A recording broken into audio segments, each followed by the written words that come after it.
Assalamualaikum warahmatullahi wabarakatuh ya. Selamat pagi, semangat pagi semuanya. Seperti biasa di setiap hari Rabu pagi jam 9 sampai jam 10 bertemu kembali dengan saya Dr. Agus Joko Suranto dalam acara Sangkir Kopi Hangat. Acara Sangkir Kopi Hangat ini seperti biasa akan membahas seluk-beluk mengenai penyakit autoimun dan sistem imun tubuh manusia. Sebelumnya kita sapa dulu nih ya dari Sobat Muardi nih, dari Instagram, Facebook maupun YouTube-nya Rumah Sakit Dr. Muardi ya. Selamat pagi semuanya. Silakan bergabung, silakan join nanti, silakan mengajukan pertanyaan, usul saran terkait masalah topik di Sangkir Kopi Hangat ini ya. Dan tidak lupa ini di Alergi Imunologi Intri Solo ya. Selamat pagi semuanya para penyintas autoimun ya. Silakan bergabung di Facebook maupun Instagramnya Alergi Imunologi Intri Solo ya. Silakan bergabung karena topik pada pagi hari ini sangat menarik ya. Tidak kalah menarik dengan topik-topik yang lalu ya. Silakan nanti semuanya bergabung, tetap semangat ya untuk penyintas autoimun. Ini udaranya sekarang musim dinginnya orang Jawa, musim bediding ya. Jadi pasti yang penyintas autoimun akan mengalami hal yang sangat luar biasa nih ya, badannya pegel, linu segala macam ya, karena memang perubahan suhu yang sangat ekstrim. Ya, protokol kesehatan tetap jaga ya Sobat Muardi dan penyintas autoimun. Protokol kesehatan apapun tetap harus dilakukan karena pandemi COVID ya tetap masih mengancam, masih mengintai kita. Ya, memakai masker dengan benar ya, mencuci tangan tetap jangan lupa ya, menjaga jarak ya, terus kemudian mengurangi mobilisasi dan menghindari kerumunan. Kemudian untuk yang vaksinasi booster ya, tetap kita sukseskan di program pemerintah ya, dan alhamdulillah sejauh ini dengan vaksinasi booster yang sudah berjalan banyak ya, dengan vaksinasi 2 komplit itu sudah sangat banyak cakupannya, sehingga bisa kita lihat untuk kasus COVID ini juga sangat berkurang ya, tetapi tetap kita harus menjaga semuanya ya. Kita pada pagi hari ini akan membahas sebuah topik yang sangat luar biasa, tetapi tidak terlepas dari apa itu penyakit autoimun ya. Cuma hari ini kita akan membahas yang penyakit autoimun mengenai yang kekakuan nih di jari-jari maupun di jari tangan, jari kaki ya, dan juga nanti bisa seluruh tubuh ya, karena memang ini penyakitnya agak unik ya. Dan mungkin yang penyintas autoimun yang mohon maaf yang sudah terkena penyakit ini mungkin sangat familiar dengan menghadirkan narasumber yang kompeten di bidangnya, tetapi karena sekarang pakai masker jadi nggak kelihatan beliaunya nanti wajahnya seperti apa, kan kelihatan hanya mata ya mata tadi jilbab ya, nanti kita bisa lihat di flyer ini nanti. Ini saya juga ngomongnya mau gimana, nantinya susah juga ya. Jadi kita akan bahas terkait masalah penyakit autoimun sklerosis sistemik dengan narasumber kita dari bagian dermatovenerologi ya, Dr. Adniana ya. Dr. Adniana, ini agak sulit dipanggilnya nanti Dr. Ana apa gimana enggak tahu. Dr. Ya. Adni, Dok. Selamat pagi Dr. Adni ya. Pagi Dr. Ya. Agus. Selamat pagi Sehat Sobat terus, ya. Muardi. Alhamdulillah insya Allah. Mungkin disapa dulu nih Ya. Dok ini ya, dari Sobat Muardi dan penyintas autoimun, silakan. Ya, selamat pagi Sobat Muardi. Salam sehat, tetap jaga protokol kesehatan dan ikuti IG live kita hari ini ya Dok Iya, ya. Sampai selesai YouTube, kita bahas IG, mengenai Facebook, ya. skleroderma. Iya Dok. Iya nih Dr. Adni, ini kegiatannya apa nih sehari-hari? Sehari-hari setiap weekday berpraktek di Rumah Sakit Dr. Muardi. Dari Iya. pagi sampai sore, kemudian ya praktek aja Praktek Dok. aja ya. Nah, ada kegiatan Dan mengajar. misalnya memasak gitu ya bisa, biasanya kan memasak atau menari, penyanyi apa gimana? Nah, ada ya. Olahraga ini gimana ya? Ada sering dilakukan Dr. Ani? Olahraga tetap Dok, kita harus Ya. tetap olahraga ya Iya. Dok, jaga kesehatan apa saja, bisa treadmill, jogging, Ya, jalan, semuanya ya, bisa, sepeda. Jadi memang tetap Sobat Muardi dan penyintas autoimun ya, terus jangan tetap tinggalkan olahraga ya. Ya. Jangan apapun, apalagi di era pandemi COVID seperti ini ya, dengan keterbatasan semuanya, dijaga semuanya, tetap tidak terlepas kita harus tetap ya jaga kesehatan lah, dengan pola hidup yang bagus ya kan, dengan olahraga juga yang teratur, hindari stres. Ini biasanya Dok, saya sampaikan ke penyintas biasanya berbahagialah dari stres, itu kuncinya. Ini betul. mudah diucapkan tetapi memang sangat sulit dilakukan, tetapi kita harus tetap berusaha. Betul, Ya, Dok? Dok, Nah, betul. Dok, ini memang hari ini dan ini acara Sangkir Kopi Hangat ini Dr. Ani ya, kita sampaikan untuk Sobat Muardi yang belum ikut acara ini kan setiap hari Rabu pagi ya jam 9. Nanti acara ini bisa dilihat kembali nih, live streaming ini di YouTube maupun Facebooknya Rumah Sakit Dr. Muardi. Silahkan nanti dilihat. Sudah ada sekitar 144 episode ya, sudah ada banyak sekali. Nanti bisa dilihat. Wajahnya tetap sama-sama itu aja ya, tapi dengan narasumbernya mungkin yang berbeda. Siap. Tadi itu ya. Iya. Dan kita tidak lepas nanti. Silakan ini yang join ya. Nanti dari mana suaranya, dari Aceh, Medan ya, terus Padang, Kalimantan ya, Jawa, Nusa Tenggara, Papua nih, Maluku ya, Singapura, Malaysia nih, Hong Kong ya. Silakan nanti betul bergabung. Seperti biasa, nanti silakan mengajukan pertanyaan.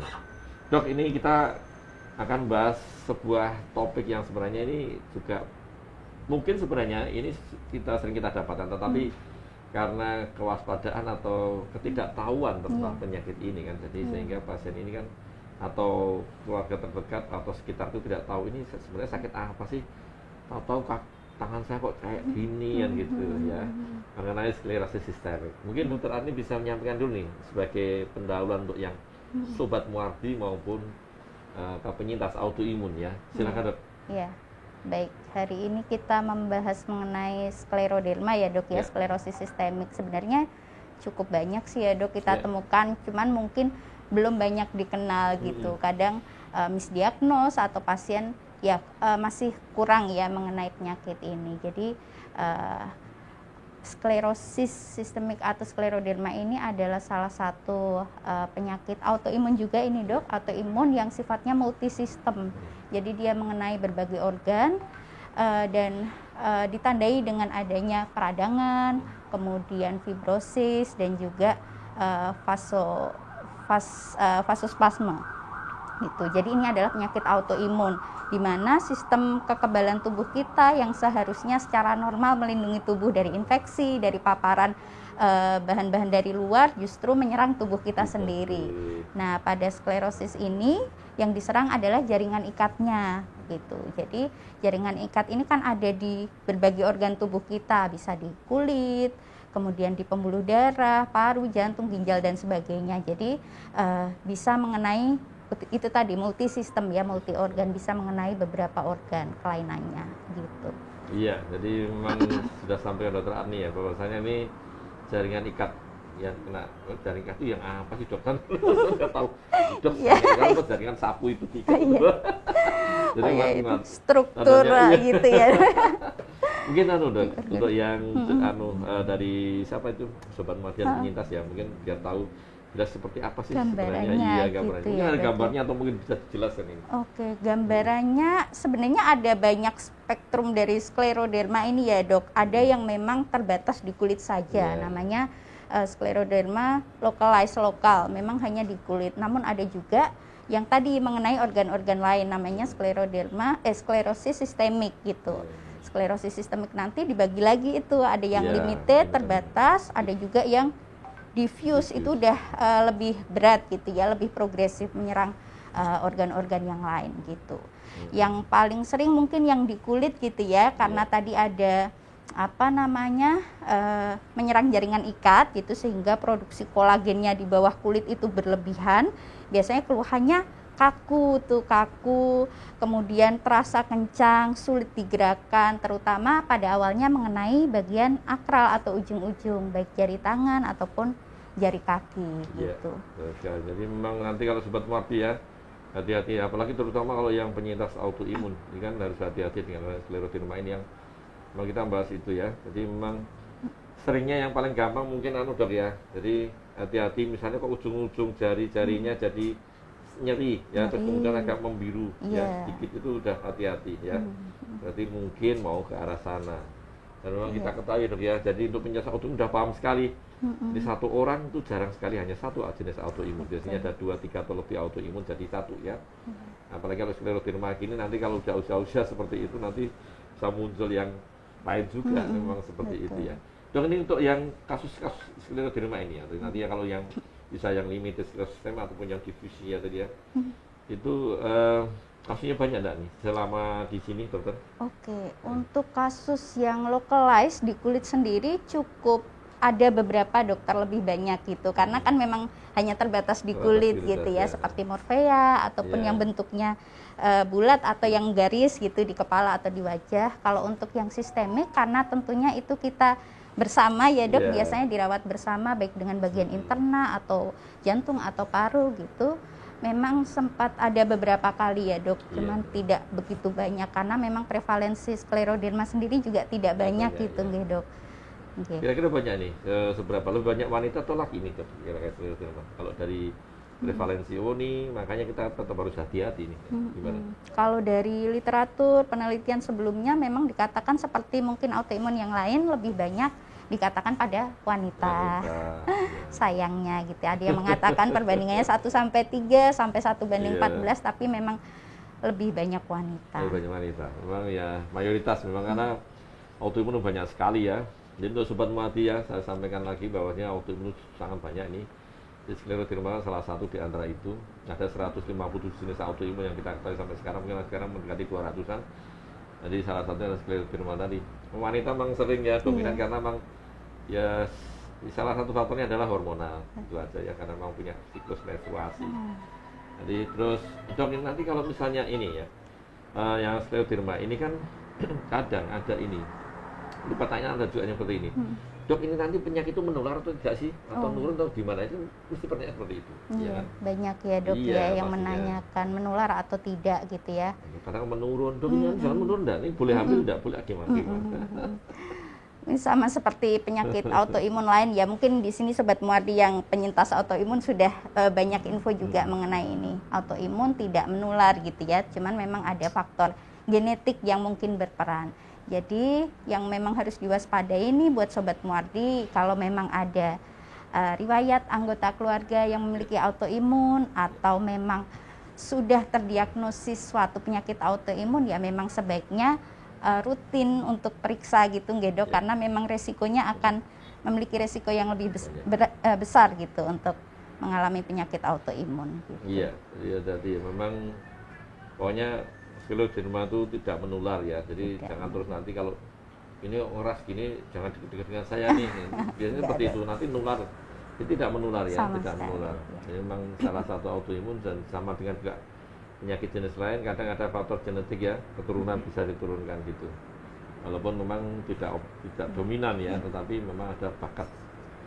Terus ini dok, nanti misalnya seperti itu, terus ini saya seperti ini. Nah kira-kira misalnya kalau kena skleroderma itu dalam tanda kutip ya mohon maaf ya, kok dunia itu kiamat loh. Artian, saya kena ini nih, bisa sembuh enggak nih kira-kira ini? Iya, nggak apa-apa, jangan khawatir. Kalau autoimun memang kalau dibilang sembuh semuanya nih ya, semua autoimun ya memang tidak sembuh, tapi kita bilangnya terkontrol atau tidak terkontrol, harus selalu dikontrol untuk faktor pemicunya gitu ya, terutama untuk yang di area akral tadi dok, Raynaud fenomenanya. Itu kan pencetus utamanya biasanya kondisi yang dingin, kemudian stres lagi-lagi juga harus dikontrol. Ngomongnya gampang tapi susah ya dok untuk stres ya. Jadi slogan saya untuk semuanya adalah berbahagia dari stres. Itu sering saya slogankan itu. Slogannya dari Dr. Agus, berbahagialah dari stres. Sulit sekali, tapi tetap harus coba ya kan. Iya. Soalnya apapun kalau kita dengan pengobatan macam-macam tetapi itu tetap seperti itu ya sama aja nanti. Sulit sekali ya, tapi tetap bisa coba ya, kalau kena skleroderma bukan kiamat namanya, tetap masih bisa dikontrol ya, namanya dikontrol, nggak apa-apa ya. Begitu yang sudah bergabung ya, selamat pagi semuanya ya, selamat pagi. Ini sudah dari nanti ya, assalamualaikum warahmatullahi wabarakatuh ya semuanya yang bergabung, udah banyak yang join ya. Kemudian ini sudah ada satu pertanyaan. Nanti mungkin sebelumnya kita jawab dulu, tidak apa-apa nih.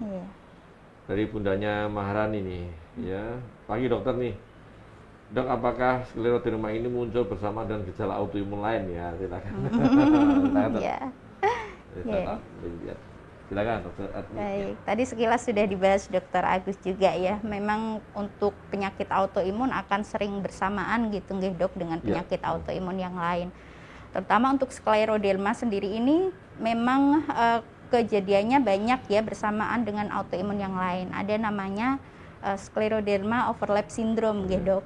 Skleroderma yang bersamaan dengan penyakit autoimun rematik lainnya gitu. baik itu lupus ataupun dermatomyositis, polimiositis, Sjögren gitu. Ya, jadi memang biasanya dibarengi dengan gejala atau penyakit autoimun yang lain bisa. Ada ya. Ya, betul sekali Bundanya Maharani ya. Jadi memang ini bisa muncul ya, bisa muncul bersamaan atau nanti dia ada yang muncul satu dulu, terus kemudian dia akan diikuti. Karena kan autoimun itu bisa memicu autoimun lain keluar ya. Pemicuannya ya karena dengan seperti itu kondisinya, selain satu penyakitnya saling koneksi memicu, dua faktor psikisnya stresor juga kadang kan orang udah seperti ini, sakit-sakit seperti ini, stresor, nah nanti bisa muncul satunya lagi ya, banyak. Dan ini memang bisa jadi satu, tadi sudah sampaikan Dokter Ani ya, bisa jadi satu ya, memang seringnya misalnya kalau rheumatoid arthritis, misalnya rematik gitu kan, tahu-tahu juga ikut ngeras itu. Nah ini juga sama dengan tadi ini yang tanya dari mana nih? Endah Ramawati, ini yang diserahkan ya dari Mas Arif sudah, makasih Mas Arif sudah bergabung. Terus dari Endah Ramawati nih, Dok izin tanya, saya penyintas RA nih, apa juga risiko kena skleroderma? Ini baru kita bahas, jadi memang ya bisa mungkin ya. Juga ya. Yang penting Silakan, terkontrol Dok. nggih, Dok, penyakitnya ya. Yang penting tetap diobati untuk rheumatoid arthritisnya dan juga jaga untuk faktor-faktor pencetusnya itu nggih, Dok, supaya tidak berlanjut muncul penyakit autoimun yang lain. Iya, Nggih. jadi itu ya. Jadi kalau ada dari Endah Ramawati tadi ya, jadi penyintas RA nih. Kalau untuk yang penyintas RA ya, hati-hati karena RA salah satunya juga tadi saya sampaikan Dokter Adni di awal memang kena yang otot-otot, kena yang jaringan ikat tadi, semuanya juga RA juga mirip ya, sama RA atau rheumatoid arthritis. Nanti mungkin yang sobat mati yang belum tahu ya, rheumatoid arthritis juga mirip ya, jadi bisa berbarengan, double ya. Banyak nanti kalau memang hubungannya dengan itu, nanti ada yang myositis, polimiositis, SST, Sjögren ya seringnya, lupus juga ikut gabung dalam. Belum lagi nanti kalau gabungan dari itu semua dokter, namanya ada yang MCTD ya, jadi macam-macam ya. Jadi bisa ya, Endah Rahmawati tadi ya. Terus kemudian dari ini Senja Kirana 99, Dok, apakah skleroderma bisa diminimalkan nih lukanya atau bisa disamarkan karena muncul di wajah ini? Gimana, Dok? Iya. Susah nih kalau muncul di wajah. Kalau munculnya di, mohon maaf, misalnya di kaki gitu kan nggak kelihatan ya. Betul, Dok. Iya, Di muncul di wajah wajah nih. Tadi belum kita bahas ya, Dok. Ada gambaran wajah yang khas gitu ya, biasanya pada orang-orang. Ini ada gambar, kalau ada gambar. Oh, nggak ada ya, enggak apa-apa. Coba ada nggak ya? Waduh, belum dimasukkan. Ada. Oh, ada sih, Dok. Bisa Ada. tampil Oh, ini. nggak ya? Silakan. Saya Oh, enggak ada. Oh, ya udah. lihatkan di mana ya. Oh, iya. Nah, ini gambarannya, hasil. Semoga terlihat. Di sini nggak bisa naik ya, Mbak Mary ya. Oke. Kayak Jadi gini depan- ya, Sobat Muardi. Jadi ini adalah gambarannya mask iya. like appearance. Jadi kayak pakai masker kaku, hypermimic. Terus dia karena kaku ya, memang kulitnya tegang gitu. Kemudian hidungnya biasanya ada gambaran pig nose seperti apa tuh, paruh burung Burung, gitu ya, Dok. Kemudian yang khas juga ini di bibirnya. Dia akan mengalami perubahan bentuk lebih kecil. Kemudian di sekitarnya nih ada garis-garis radial di sekitar bibir. Ini gambaran khas wajah patognomonik pada orang-orang skleroderma gitu ya. Ya. Wajahnya seperti ini ya. Jadi memang Okay. Nah, Sama ini biasanya permasalahannya ada gimana ini, nih? Dok, teleangtasis, pelebaran pembuluh darah di Jadi agak sekitar. tampak merah-merah itu ya, merah-merah. Banyaknya pembuluh darah yang melebar nih ya. Nah, ini pertanyaan adalah, ini kira-kira bisa disamarkan enggak ini, Dok? Ini kan soalnya kayak gini misalnya. Iya. Bisa, Dokter, disamarkan. Mungkin beberapa, misalnya untuk teleangtasisnya. Jadi prinsip terapi dari skleroderma ini adalah kan memang mengobati simptom dan juga komplikasinya. Untuk misalnya teleangtasis gitu bisa kita samarkan dengan laser gitu ya, Dok, laser vaskuler yang memang mentarget pembuluh darah, ataupun juga jangan lupa untuk penyintas autoimun untuk selalu menggunakan sunscreen tabir surya ya, karena kulitnya memang lebih sensitif terutama dengan sinar matahari. Kemudian juga berapa ada kelainan yang misalnya muncul hiperpigmentasi, kehitaman gitu, bisa kita berikan krim-krim gitu yang sifatnya bleaching atau whitening gitu. Nah, kalau untuk luka tentunya ya kita ini nggih, Dok, selain diobati terlebih dahulu sklerodermanya secara sistemik, juga kita lakukan perawatan luka gitu, biasanya dengan hydrocolloid dressing gitu ya dok. Bisa juga dengan obat-obatan tertentu. Iya, betul. Silakan datang nanti ke rumah sakit Dr. Muardi ya, dan Mbak Senja Kirana ini ya.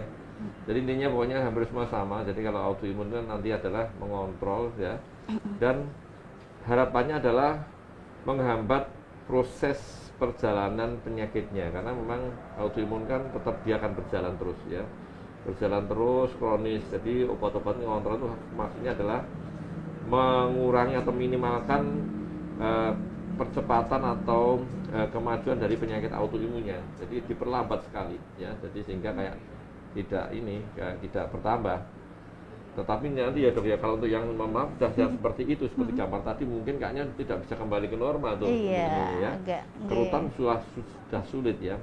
Jadi harapannya pengobatan itu adalah menghambat biar kerutannya tidak tambah banyak ya, tidak tambah banyak dan tidak melebar. Apalagi kalau sudah nanti sudah masuk ke sistemik sklerosis, itu apalagi lebih sulit lagi, apalagi yang difus. Udah sampai komplikasi yang berat adalah di paru-paru salah satunya, itu susah sekali. Jadi harapannya tidak sampai ke sana gitu ya. Samarkan nanti silakan datang ke sini ke rumah sakit Dr. Muardi. Ini Mbak Senja Kirana mana ini rumahnya?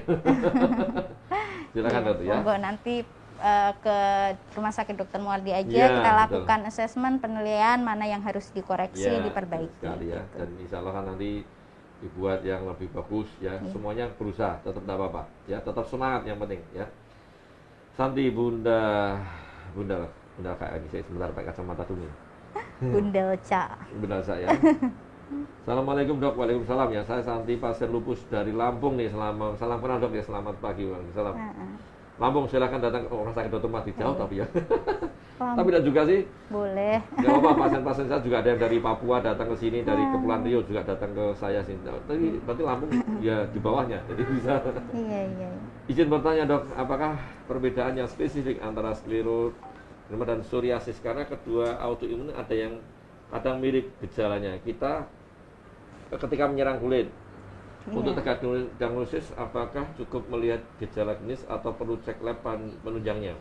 Oh ya, ini bedanya sklerosis dengan sklero dan psoriasis nggih dok, sama-sama autoimun menyerang kulit, tapi memang gambaran klinisnya jauh berbeda dan prosesnya memang yang diserang beda gitu nggih dok. Kalau sklerosis tadi adalah jaringan ikat, kalau psoriasis dia keratinosit. Jadi turnover tuh regenerasinya terlalu cepat gitu, menumpuk, jadi kulitnya tebal. Kalau sklerosis justru malah dia tipis kencang gitu nih dok, karena penumpukan kolagen. Jadi kalau untuk dua ini sebenarnya dari klinis aja sudah cukup sangat berbeda gitu, bisa dibedakan. Nanti kalau memang perlu pemeriksaan yang lebih lanjut bisa kita lakukan, bisa dengan biopsi atau pemeriksaan yang lain. Ya betul ya, jadi memang biopsi juga bisa. Jadi memang tadi beda, satunya kulitnya jadi lebih tebal, satunya tipis tapi bawahnya kaku. Itu loh ya, bedanya gitu ya, kaku. Sebenarnya kalau dari kita ya mohon maaf, kalau dari dokternya insya Allah sih sudah bisa ya, dari Mbak tadi. Tapi memang kalau memang ya itu memang ya beda, jadi kelihatan sebenarnya sudah beda juga. Dari atas Mbak, kita lihat dulu. Assalamualaikum ya, setelah bawahnya lagi tadi ya, dari ini wakitan dulu ya, terima kasih. Assalamualaikum ya. Ini dari Eka Rahman nih, assalamualaikum pagi Pak Dokter Agus ya, soundnya kurang bagus, sudah bagus nih, insya Allah sudah bagus ya. Terus bawahnya lagi, ini dari Niken Evla Rasati nih, assalamualaikum, waalaikumsalam ya. Dok, saya tegak AI-nya ini komplit sekali nih, minimal punya 4 ya, SSC ya, sistemik, kemudian Sjögren syndrome, rheumatoid arthritis, dan vasculitis ya. Vasculitis nih, saya tidak ada pengerasan di kulit dok, tapi ada salt and pepper di 2 tempat di tubuh saya nih. Besarannya sekitar 4 jari tangan. Apakah bisa hilang nih salt and peppernya ya dok? Ataukah malah bisa melebar dok? Nah gimana nih? Iya, ya memang salah satu gambaran dari salt and pepper. Jadi bintik-bintik hitam putih gitu, biasanya di badan, di punggung gitu ya. Bisa dok kita samarkan lagi-lagi dengan bahan-bahan yang sifatnya eksfoliasi gitu, menyamarkan bisa dok, dan juga diberikan pelembab, dan juga jangan lupa untuk tadi selalu memakai tabir surya gitu, bisa disamarkan baik dengan skincare topikal ataupun perawatan tertentu. Monggo. Jadi bisa ya Mbak Niken ya, silakan datang ke rumah saya Dr. Mardi. Oh ini judulnya itu Mbak Niken. Jadi silakan datang, nggak apa-apa, nanti bisa disamarkan ya. Tetapi ini yang penting adalah dok nih biasanya kan gini, ini tidak dalam waktu singkat loh ya. Ini yang perlu dipahami dulu. Biasanya kan dok, biasanya itu 2-3 kali kok tetap sama aja. Butuh waktu. Ini yang penting adalah itu. Jadi mohon maaf kalau yang penyintas autoimun ya, udah paham sekali ya. Jadi hal seperti ini nih butuh kesabaran. Kesabaran, kedisiplinan, ya, keuletan dari semuanya, support dari keluarga, support dari semuanya untuk itu ya. Tidak hanya obat aja, tapi support semuanya bisa. Ini butuh waktu, yang penting itu ya. Jadi tidak serta-merta seperti ngobati batuk pilek, sabar gitu ya dok ya. Ya. Terus continue gitu dok karena pengobatannya. Obati seperti itu, dokter Ani juga ngobati. Saya ngobati itu kadang sampai lama setahun baru bagus ya, bagus sekali. Ada yang sampai macam-macam, setengah tahun, setahun ya. Nah ini kan ya, ini yang lainnya nih di Mbak Instagram. Di Instagram ini dari ya udah banyak sekali yang ikut ya. Dari Evi Bunda Silva nih, bagi dokter Adnia dan dokter Agus ya, dokter Agus. Dok mau tanya nih, siapa yang berisiko terkena ini? Scleroderma maksudnya. Apakah sering menggunakan pemutih wajah juga berisiko? Nah ini pemutih ini sering pemutih wajah. Tanya tadi, pemutih wajah. Ada yang model, saya kemarin punya pasien yang suntikan, dok saya sering suntik pemutih gitu ya dok. Ada yang di macam-macam, ada yang di tapi iya. Gimana? Siap dok. Coba saya jawab satu persatu dok. Yang beresiko terkena ini ya memang ada kelompok-kelompok tertentu yang beresiko ya dok, seperti tadi yang sudah dijelaskan, yang sudah disebutkan. Salah satunya adalah yang memang ada riwayat keluarga dengan penyakit autoimun atau memang sudah terdiagnosis penyakit autoimun pada pasien ini. Kemudian tadi juga sudah disebutkan wanita lebih beresiko dibandingkan laki-laki. Kemudian usia, biasanya penyakit ini lebih sering menyerang usia 30 sampai 50 tahun, dok. Kemudian juga di literatur dikatakan juga kontak dengan bahan-bahan kemoterapi, misalnya bleomisin ataupun juga yang terkait dengan ini juga disebutkan, ada yang menyebutkan debu silika, dokter gitu. Jadi kalau memang ada kontak dengan bahan-bahan ini, silahkan, atau memiliki kondisi yang tadi, silahkan untuk rutin memeriksakan diri gitu ya, supaya kalau memang iya bisa segera terdiagnosis dan diterapi gitu sih. Nah, gimana nih? Pemutih wajah boleh direkomendasi enggak nih? Pemutih wajah, nah ini pemutih wajah nih banyak sekali ya, saya bingung karena kita nggak tahu isinya gitu nggih dok. Minimal pemutih wajah yang sering disalahgunakan di pasaran yang paling banyak ini adalah steroid gitu yang digunakan untuk pemutih wajah. Tentunya ini akan meningkatkan resiko kulit menjadi lebih sensitif, dokter. Tapi kalau untuk menjadi autoimun, rasanya saya belum pernah baca nggih dok ya. Okay. Dari itu ya, hati-hati. Pokoknya yang penting gini, yang paling bagus adalah pokoknya kalau apapun sebaiknya konsultasi. Itu aja dulu nomor satu ya. Jadi jangan asal ya. Ya mohon maaf, kadang kan ada juga katanya si A, si B, si C ya. Bagus. Dan perlu diketahui adalah setiap orang itu beda-beda. Istilahnya individual. Seperti saya sampaikan individual ya. Apalagi kalau seorang penyintas autoimun itu sangat sensitif. Kulitnya, ototnya, sarafnya, sampai hatinya pun sangat sensitif ya. Lebih baperan ya. Jadi hati-hati sekali penggunaan apapun, walaupun dia cuma topikal atau sekedar salep. Ya, saya punya pasien itu ternyata kasih salep malah jadi melebar sekali ya. Jadi memang tidak bisa. Jadi hati-hati, sebaiknya konsultasi ya, itu paling bagus dokter. Ya. Jadi jangan katanya kalau memang karena yang tahu kan ya tetap dari dokternya ya. Kalau mohon maaf kalau nggak punya ini bagian ilmunya kan nanti kata-katanya tahu-tahu datang udah terlambat. Karena memang banyak obat-obatan gitu ya dok yang memiliki efek mencerahkan, memutihkan, tapi keamanannya kita tidak tahu gitu. Jadi kalau memang niatnya untuk perawatan kulit, sebaiknya datang ke dokter yang berkompeten gitu aja. Diputihkan wajahnya atau mau digelapkan wajahnya? Digelapkan wajahnya keluar itu yang penting sehat ya dok. Iya deh, ini mana nih dari Mbak Winarsi itu, dari Instagram lagi Mbak, Instagram bawahnya. Udah ya, oke, dari Mbak Winarsi ini ya. Dari Assalamualaikum, Waalaikumsalam nih, dokter Adnia nih, Bun Adriana ya, Adnia dan dokter Agus Joko ya. Saya penyintas autoimun dengan lupus ya. lupus SCS, kemudian RA-HNP, spondylosis, colitis IBD ya, atopi alergi ya, kemudian akhir-akhir ini sering tangan kiri kaku tanpa sebab nih, dan nyeri dok, dan bengkak di tangan kanan, dan saya ada bekas hitam di tangan. Dulu awalnya gatal tapi mana Mbak? Nah, ya, sebentar. Nah, gatal. Oh, ini dari oh ya, tapi kalau ada pemicunya alerginya sering kambuh. Ada apa kekakuan di tangan dan rahang, apa manifestasi dari SSC atau dari jenis autoimun yang lain? Saya untuk alergi kulitnya sudah menggunakan lotion dari Dr. Agus Joko dan alhamdulillah tanpa memakai pemutar jenis produk lain, kulit sudah lebih membaik. Itu tadi, silakan dok. Jadi tadi keluhannya tangan kaku nyeri ya dok nyeri ya. Apa dari bagian dari manifestasi? Memang banyak manifestasi dengan keluhan seperti ini, manifestasi dari autoimun. Tapi untuk memastikan tentunya kita monggo periksa, kita lakukan pemeriksaan lebih lanjut begitu nggak dok, untuk memastikan bahwa ini memang bagian dari penyakit autoimun tersebut, sehingga penanganannya nanti juga akan lebih tepat, atau mungkin penyebab yang lain juga masih bisa gitu deh.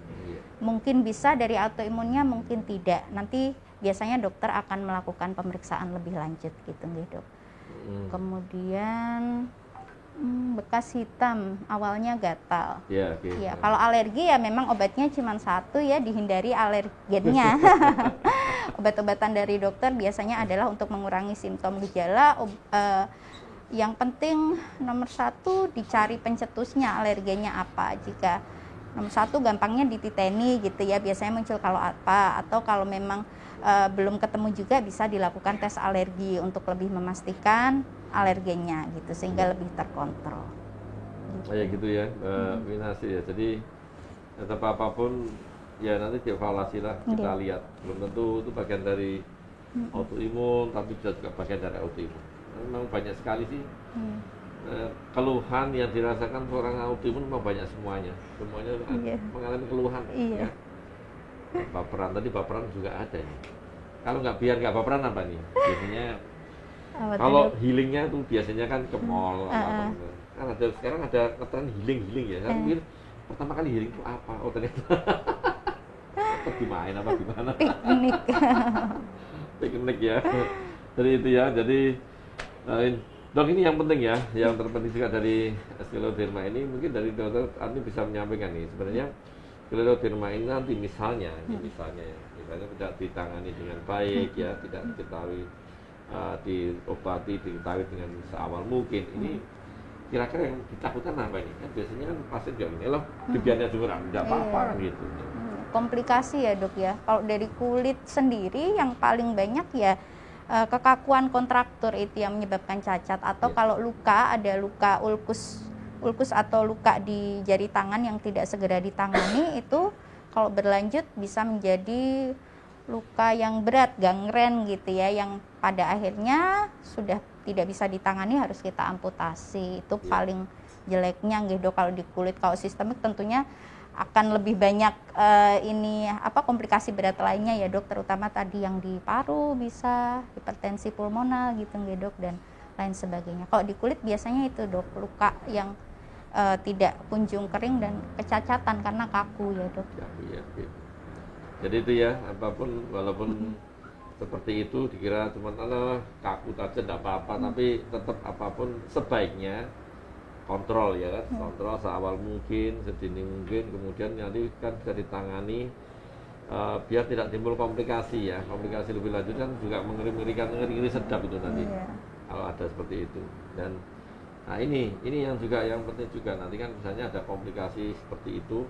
Oh iya, tadi yang sistem sklerosis tadi, yang apalagi yang udah kena sampai di dalam kan ya, ada yang hanya khusus tangan kaki, tapi juga ada yang sampai organ dalam, yaitu salah satunya lagi dari paru ya, paru ginjal ya, di jantung juga bisa, semuanya bisa kena ya.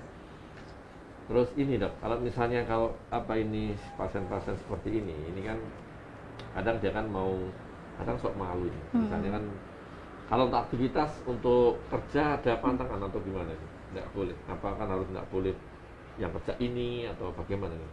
Pantangan paling ini sih dok, hindari trauma gitu ya dok ya, luka, karena memang dia ada gangguan itu tadi pembuluh darah gitu dok, jadi hati-hati gitu. Kalau bisa minimalkan yang resiko trauma gitu. Kemudian oh ya jangan lupa tadi untuk pasien-pasien yang memang sudah ada kekakuan gitu juga dilakukan terapi rehabilitasi gitu supaya melatih ototnya bisa bekerja normal gitu. Ya. Jadi hati-hati ya, yang penting hati-hati karena ini kan terus sampai dokter Ani kan kalau sekali luka kan sulit sembuh nomor satu ya. Dan apapun kan jaringan untuk membentuk dia menyembuhkannya kan lebih sulit ini, jadi lebih sulit, lebih tidak seperti orang normal ya dok ya. Ini kan kalau ada luka terus ada hal-hal yang dia apa itu istilahnya itu, apalagi ada perdarahan itu sulit juga ya, dia sulit berhenti maksudnya ya. Jadi itu terus dok, kalau misalnya gini saat kena bolehkah hamil, ini biasanya pertanyaan juga ini yang sering disampaikan dok, ini saya nanti kalau kena ini boleh hamil enggak ini ya. Ada tanya iya ya dok ya, tetap boleh nggak masalah, nggak ada masalah, boleh hamil, monggo dikonsultasikan karena mungkin ada beberapa autoimun yang tercetus saat kehamilan gitu nggak dok, selalu dikonsultasikan dengan dokter spesialis obstetria maupun penyakit dalamnya gitu. Iya. Tetap boleh tentunya. Boleh ya, jadi boleh hamil, jadi tidak masalah. Jadi kadang-kadang juga gini, saya punya sakit gini berarti tidak boleh hamil, nggak boleh. Nanti kan susah juga nanti kalau untuk lahirannya gimana kan gitu. Namanya juga orang dia pengen, namanya juga penyakit autoimun ya, autoimun itu sangat-sangat menarik sekali. Ini juga ada dari ini satu lagi nih dari Mbak Umi Arfa ya. Dok maaf pakai keluar topik ya, keluar topik ini biasanya jawab susah nih. Saya mengalami rontok rambut nih parah dan ketombe yang tidak bisa diatasi. Katanya kena autoimun nih, mohon penjelasannya apakah benar nih? Silakan dok. Oh ini belum terdiagnosis autoimun tapi ada keluhan rambut rontok gitu ya dok ya. Dan ketombe nih. Iya ketombe. Ketombe tidak bisa diatasi nih, kan masih banyak ada terus ya. Kalau ketombe mah malah gampang gitu ya diatasi. Kalau penyebab rontoknya karena ketombe ya tentunya kita obati untuk ketombenya. Biasanya dermatitis seborrheic dok. Ini pemicunya juga paling banyak stres gitu. Kalau untuk autoimun atau tidaknya tentunya nanti kita harus lakukan anamnesis, pemeriksaan fisik, pemeriksaan lanjutan yang lebih banyak ya, karena tidak sesimpel itu. Kita harus periksa dari kelainan yang lain, keluhan yang lain gitu nggih. Jadi dipastikan penyebab rambut rontoknya apa. Banyak sekali ya dok, dari ketombe bisa, dari hanya stres gitu juga bisa, penyakit kronis, kekurangan malnutrisi juga bisa, dari autoimun juga bisa. Jadi kita pastikan dulu penyebabnya, kemudian kita lakukan penata laksanaan atau pengobatan sesuai dengan penyebabnya. Ya. Yang jelas adalah Mbak Umi silakan kontrol. Silakan. Soalnya kan tetap harus dilihat dong ya, dilihat juga nanti. Banyak sekali penyebabnya. Periksa nanti. Soalnya belum tentu ini ternyata berontok parah ini karena bukan apa-apa, bukan penyakit, kurang gizi nggak bisa atau kepanasan juga ya. Jadi banyak sekali yang harus dievaluasi dan. Kalau ini, kalau salah maaf itu sampo itu gimana? Bisa rontok kayak gitu? Sampo mungkin bisa dok, apabila memang tidak cocok terjadi iritasi, rambut rontok mungkin bisa gitu. Oke, sekali lagi nanti dokter kan pasti akan menanyakan anamnesis lebih lanjut gitu ya, mana kira-kira yang sesuai gitu. Dari jamur pun juga bisa kan dok nggih rontok. Jadi masih banyak kemungkinan sih kalau rambut rontok ini. Dari autoimun juga bisa.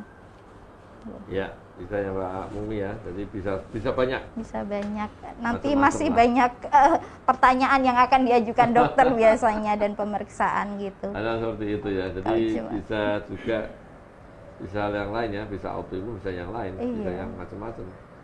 Oh, namanya juga hal seperti ini. Kadang kan gini, kadang ada juga enggak misalnya faktor keturunan. Karena ada juga kita lihat ya misalnya ada dok.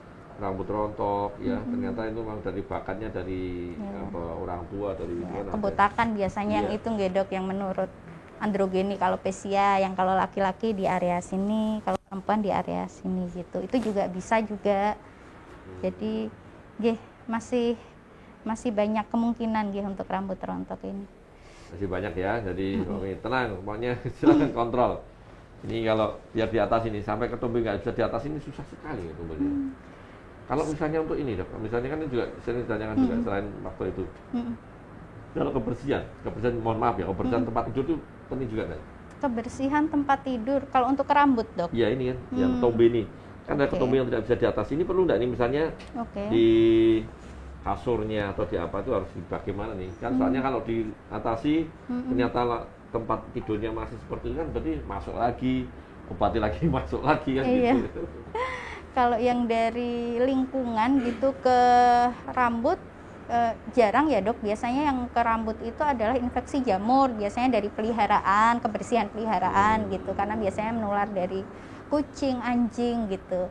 Kemudian ketombe tidak bisa diatasi, ini kan kita juga tanda tanya ya, sudah didiagnosisnya sudah benar belum, pengobatannya sudah benar belum. Biasanya kan asal saya sudah pakai ini, tapi ternyata diagnosisnya bukan itu loh, ya nggak akan sembuh gitu.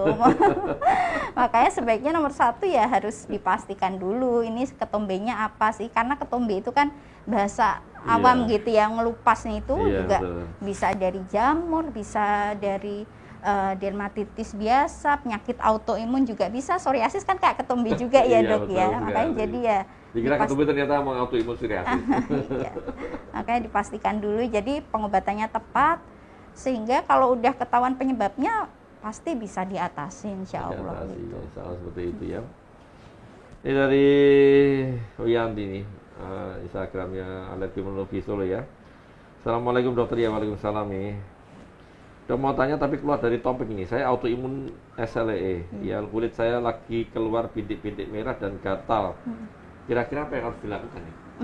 Jadi pasien lupus, yang penyintas lupus dengan kulitnya itu keluar bintik merah dan gatal nih. Ini seluruh tubuh atau bagian mana nih? Dari Mbak Wiyanti nih kira-kira. Iya. Oke. Ya memang untuk penyintas autoimun kulitnya akan sering begini ya dok, keluar hilang, timbul merah-merah, ruam dan sebagainya gitu. Yang jelas starter pack-nya nih harus ada skincare basic, pembersih, pelembab, tabir surya.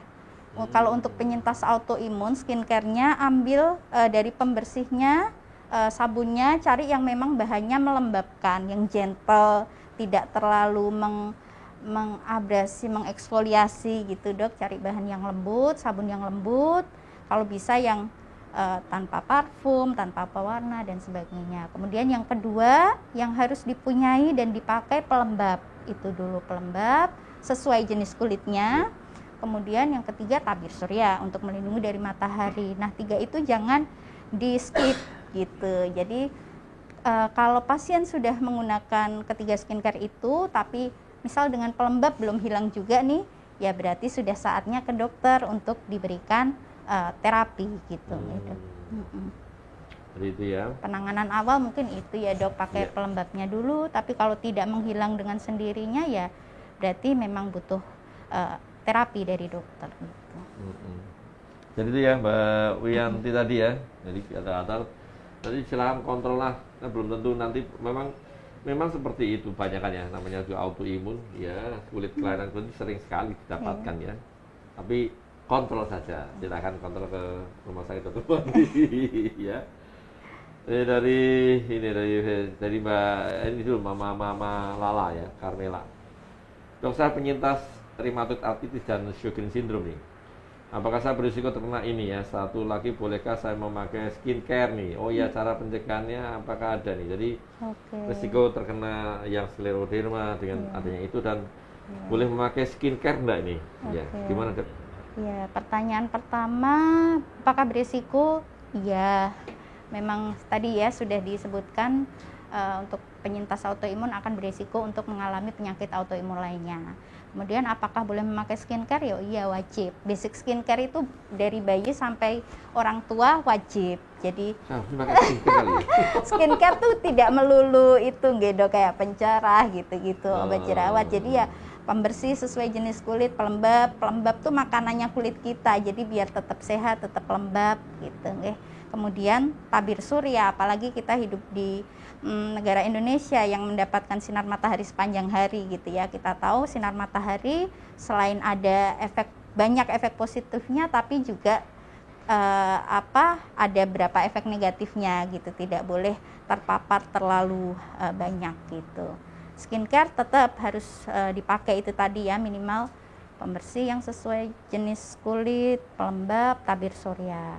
Kemudian kalau memang ada keluhan kulit lainnya bisa kita tambahkan yang lain sesuai permasalahannya. Akne berarti dikasihkan bahan aktif untuk jerawat, melasma, atau teleangtasis yang kemerahan tadi juga biasanya akan diresepkan produk-produk tertentu untuk menyamarkan gitu ya. Kemudian untuk pencegahan autoimun sepertinya tidak ada ya. Tapi ya itu tadi kita bisa lebih aware aja nggih Dok, kalau memang termasuk dalam kelompok resiko seperti ada riwayat anggota keluarga, kemudian terpapar dengan bahan-bahan kemoterapi atau bahan kimia yang tadi sudah disebutkan, bubuk silika dan sebagainya, ya boleh memeriksakan diri secara berkala gitu ke dokter untuk screening gitu nggih Dok, mungkin ya supaya segera terdeteksi kalau memang ada. Okay. Pencegahannya terakhir adalah berbahagialah dari stres gitu. Itu penting ya. Pokoknya itu simple tetapi susah. Tapi susah ya. Karena nggak sulit, karena yang saya tadi sampaikan Dokter Ani bahwasanya pencegahan autoimun selain memang jadi diingat-ingat, oh ini ternyata saya punya bakat. Jadi kalau punya bakat berarti kita harus merubah gaya hidup kita ya, pola hidup kita ya, nggak boleh sedentar, nggak boleh malas-malasan, mager, istilahnya sekarang mager kan. Mager. Sekarang semua apapun bisa dari lewat itu sih. Si setan bentuk kecil itu sih, HP, gadget ya, otomatis kan mau pesen apapun bisa sekarang ya kan, mau beli belanja baju, mau belanja sayuran aja juga bisa dari situ ya kan. Ini memang ya pokoknya kalau bisa jangan terlalu mager lah, aktivitas di luar, outdoor ya, jangan indoor terus. Itu juga indoor kalau kurang asupan sinar matahari juga. Nah ini salah satu yang memunculkan secara literatur ya, penelitian adalah kalau kita kurang vitamin D itu bisa kurang vitamin D yang sangat, plus dia punya bakat, punya faktor genetik ya, keturunan, kurang vitamin D sangat, terus pola hidupnya nggak bagus, dan akhirnya muncul namanya autoimun, penyakit autoimun. Dengan mungkin setiap orang beda-beda, intinya setiap orang beda-beda, individual ya, hati-hati itu ya. Terus kemudian dari Mbak Winasi tadi, Dokter juga punya eksema nih di kulit, kadang sering kambuh tanpa sebab dan gatal dan panas. Sudah minum obat dari dokter Joko dan bekas eksim sudah hilang nih. Kita sudah berusaha menghindari pemicu dari alerginya, terutama makanannya yang jadi pemicunya, itu masih juga sering kambuh. Ini susah nih. Ini harusnya dari dokter admin tambahan. Sudah menghindari pemicu ya, sudah. Susah nih, hindari stres itu. Pemicu itu kan banyak ya, bisa dari dalam, stres, lelah fisik, lelah mental, itu kan juga bisa. Itu ngontrolnya juga susah ya Dok, apalagi yang stres itu. Penyebab luar juga harus dikontrol, bisa dari makanan, bisa dari lingkungan, debu, bulu-bulu, dingin gitu bahkan juga bisa. Jadi memang PR yang paling susah tuh mencari alergennya sih Dokter. Jika diperlukan jika diperlukan boleh bisa cek alergi, paling nggak kita ikhtiar tahu kita harus menghindari apa-apa gitu. Nah, biasanya kan kalau sudah tahu itu malah kadang dilanggar, itu susah sekali. Pokoknya setahun namanya enak sih, misalnya ya tahan misalnya dengan coklat. Tapi saya suka coklat kan gitu, ruwet ya. Tidak tahan dengan susu, tapi satu suka minum susu, susah. Nggak susah juga. Jadi seperti itu ya. Jadi memang kalau kita bicara tentang masalah ini alergi, terus ada hubungannya dengan skleroderma, ini kita harus hati-hati ya. Oke. Dan kita ini ya, Dokter Ani, kita memiliki grup komunitas autoimun ya.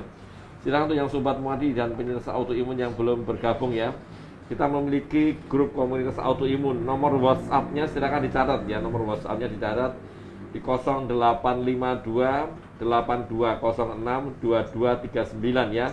Saya ulangi di 0852 8206 2239. Ini silakan bergabung untuk yang ini, hanya khusus penyintas saja autoimun. Jadi mohon maaf kalau yang masih normal sehat nggak boleh ikut ya. Dan hasil rekaman live streaming pada pagi hari ini bisa dilihat kembali di Facebook maupun YouTube-nya Rumah Sakit Dr. Muadi.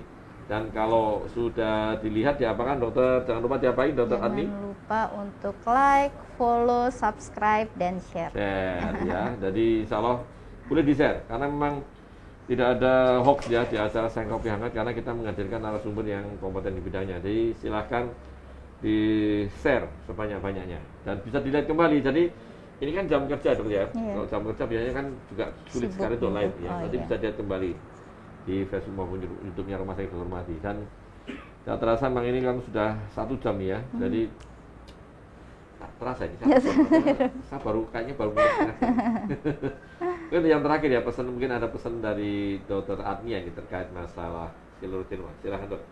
Ya, untuk skleroderma ini tadi adalah penyakit autoimun multisistemik,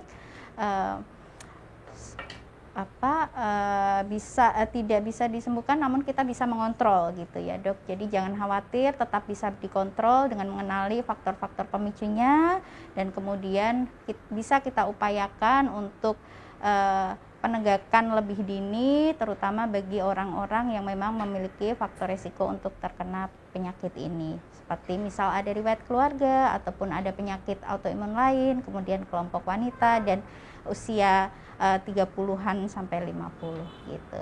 Jadi silahkan apabila memang ada faktor-faktor resiko tersebut atau keluhan yang seperti sudah disampaikan, silahkan langsung berkonsultasi ke dokter spesialis di Rumah Sakit Dr. Muardi gitu. Ya, terima kasih sekali ya Dr. Adni ya. Dan terima kasih sekali lagi Dr. Adni karena kehadirannya beliau di acara Sang Kopi Hangat ya. Dan insya Allah ya untuk yang di Sobat Muardi dan penyintas autoimun sekalian, nanti kita bisa bergabung kembali nih di acara ini ya, di acara Sangkir Kopi Hangat ya bersama saya Dr. Agus Sukosanto di setiap hari Rabu pagi jam 9 sampai jam 10 ya. Jangan lewatkan, tetapi kalau sudah terlewat bisa dilihat kembali di Facebook maupun YouTube-nya Rumah Sakit Dr. Muardi. Lagi terima kasih Dr. Ani dan sekali lagi juga terima kasih untuk Sobat Muardi dan penyintas autoimun sekalian yang sudah bergabung di acara pagi hari ini. Kita insya Allah bertemu kembali di Rabu minggu depan. Akhir kalam, wassalamualaikum warahmatullahi wabarakatuh. Ya, Waalaikumsalam warahmatullahi wabarakatuh.